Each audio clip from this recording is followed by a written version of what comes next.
Aujourd'hui nos vers sont universels.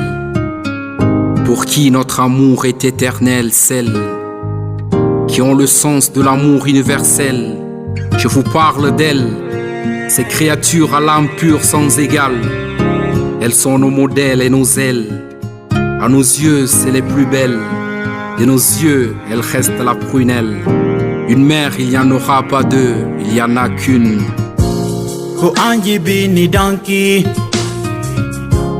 ko anji ngani darte. Jabali Ali, Ose, Hubali, Helali, Aini, Jangia Gaini. Ko anji bini danki, ko anji ngani darte.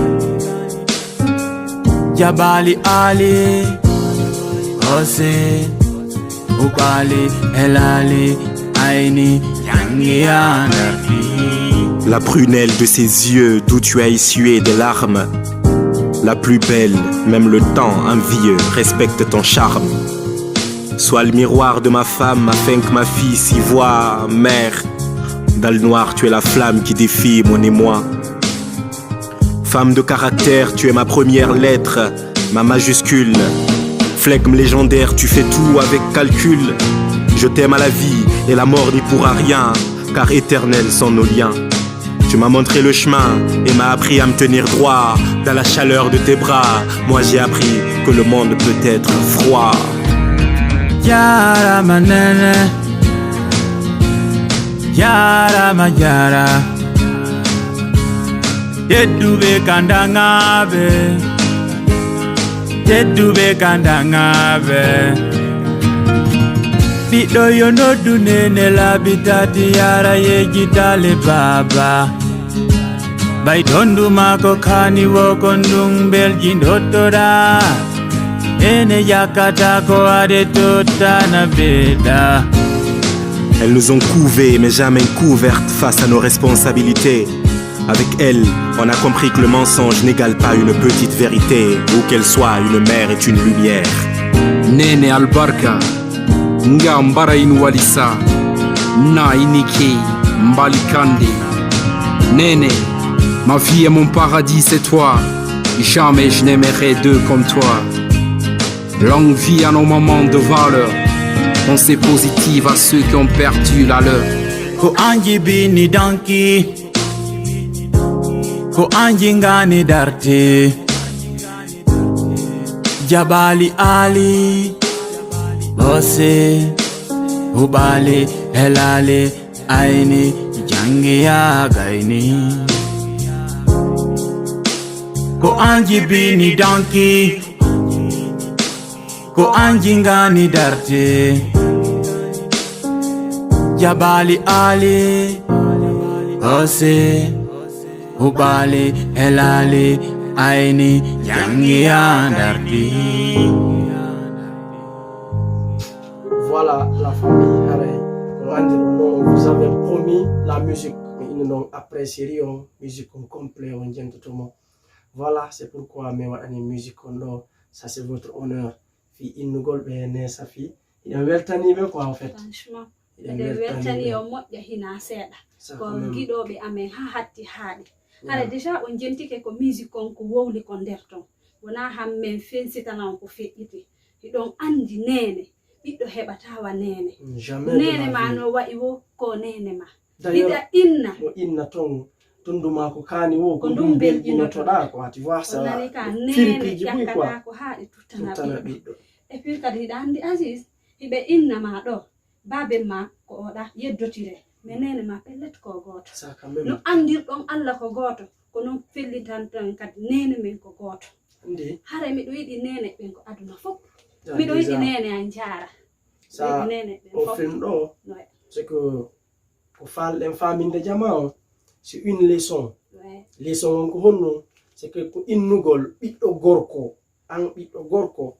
Parce que mina tagar fop hebatawa nene mum mais surtout biddo gorko en fait ko mi fuddi wadde série o yimbe bus innuno lan quand j'ai écrit bambe windi scénario benni Aziz tazudum tawad dum da représente rôle do yimbe agnete moi je les ai dit, oh, je vais le faire parce que NRP 85 000 personnes, même si vous êtes là, c'est que je suis un exemple pour eux en fait. Donc il faut que moi, je me sacrifie, je me holla be wattake, mi stay adna fop a hawto to anyala min tout, ino burani lanko adna fop to anyale 85 000 personnes, même si vous êtes. C'est pourquoi on est des acteurs, c'est que nous sommes des exemples, c'est que il faut que anda on est là pour eux. Matin, midi, soir, tout ce que nous faisons, c'est pour eux. C'est que en jonne hakil ko marden kon message ji ko anduden kon fi mun quoi. Donc franchement haray meden welti weltani on. C'est que nanon fi kadi o série do to me weltani on depuis le début jusqu'à ce que hande ka woni. Ça fait plus d'une année hande on est ensemble tous les jours, chaque 12 heures. Voilà. Au conseil, je pense bien que vous avez très bien appris la leçon. Famille leçon, c'est pas interdit, c'est pas interdit, mais n'oublions jamais que c'est grâce à la maman en fait. Ko kamɓe woni sawi en lebbi jeenayi waɗi en duuɓi tati ka ɓaawo maɓɓe kamɓe tun investisi e hoore men hara hayɓe anda est ce que en wuuray ma en mayay quoi. Sinon personne ne peut le faire aujourd'hui. Hande kala investisseur o hoore tagaɗo haray mo habbi quelque chose en retour, habbi le gain o fait quoi. Donc ko kamɓe tu wawata investissade hoore men pour que yen wonu goɗɗo quoi. Très bien. Reka min kadi Aziz komi kaƴade ma haala komi ɓettanta rewɓe ɓen ene rewɓe wona ɓe jombede hande si en jombama jiji on yen teddin esiraɓe men ɓen no andirɗen noon ɗen hiɗi moodi men ɗen teddinimo teddinire noon esiraɓe mon ɓen si en inni hiɗen hiɗi ɓe moodiɓe men tawi hara en teddina esiraɓe men ɓen hara importance ala e giggol ko jogameɗen ɓe ko ɓay hiɗen ande hakkunde nene ɓiɗɗo kono hiɗen ande kay noon hakkunde gorko e nene mum surtout pour non Safi. Parce que imagine toi hakkunde gorko e debbo. Parce que ɓiɓɓe nene ɓe no yiɗi ɓiɓɓe maɓɓe worɓe ɓuri ɓiɓɓe maɓɓe rewɓe. Est ce que a faami? Kono y a une chose que les gens ne comprennent pas. Enen ɓiɗɗo gorko ce que si ɗen faala évaluer anda à quel point ce que Allah no yiɗi en Allah no weltani en regardons nos mamans ndaren yumma men en quoi. Ce que c'est andi capacité si nene ma no weltanima 10%, rassure-toi que tahibo hay doute quoi. C'est que Allah no weltanima à 50%, 70%. Mais dis-nous si biro ma no weltanima à 100%. C'est que ta vie est faite les gars. Parce qu'on va mis. Donc ce que au série c'est pour montrer à ces hommes là. Araïbe inna kambe ils détestent leur mère à cause de leur femme. C'est pas bon, évitons ça. Est-ce que vous comprenez? Donc Reopenkadi, quand vous venez, ça fait excuse-moi parce qu'il a un déplacement quoi, tu vois là.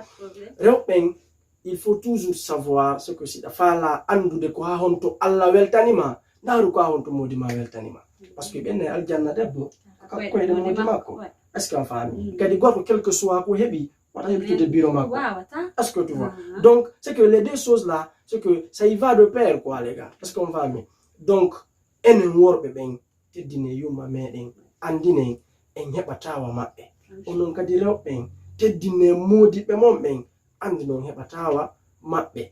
Donc ce qui dit non signifie ce que si modima no weltanima sa yidi nene modima ce qui ara yidi modima bay ko dum ande toton na gasarol wodi jangube ton uri lam mi janga profondément ka do wan mais bon hiden andi que Allah no inni en si tawi no neddo tubanay bano adama bano biddo gorko exemple ko mabbe makko be nene makko wono biddo debbo ko modi makko ka teddine mawbe membe ene rewbe teddine modi be membe hiden himbe modi membe onon kadi ɓiɓɓe worɓe ɓe teddine nene mon de plus malgré ɗon yiɗi ɓe ngumo mais teddine nene mon andi ton ko ɓen ɗon jibini o wooda ɗon taw si debbo on yiɗi o haya kon ɗon min mari komin ɓeyditana et surtout kadi les gens min dare commentaire ji mon ni mi yiyay ton des injures des trucs c'est pas grave ce que ça arrive c'est que so woni e nder mum ha feƴƴiti feere ala ɓernde ƴaway si lakkere ƴaari feere ala ujigon ton dogay quoi est ce qu'on va donc comprenez juste que tout ce que nous faisons c'est juste des rôles quoi parce qu'on va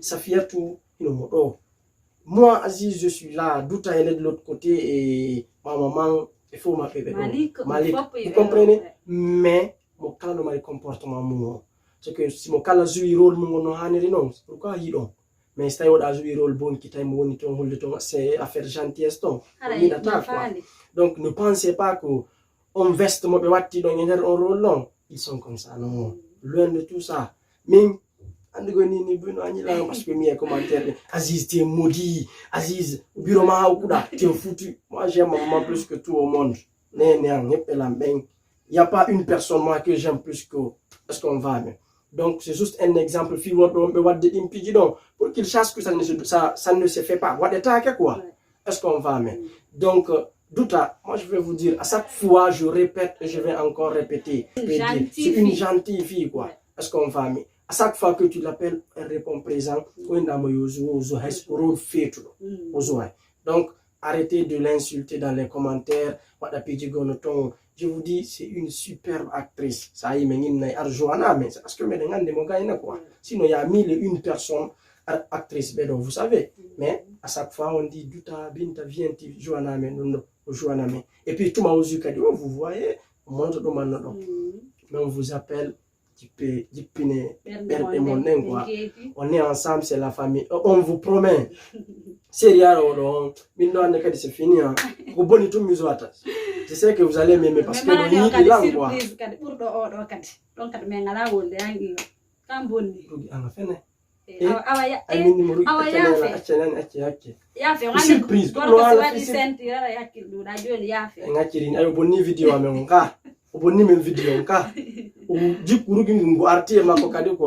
voilà, ça c'était entre parenthèses. Longue vie à nos mamans et une pensée positive à tous ceux qui ont perdu la leur. Franchement, Allah fait une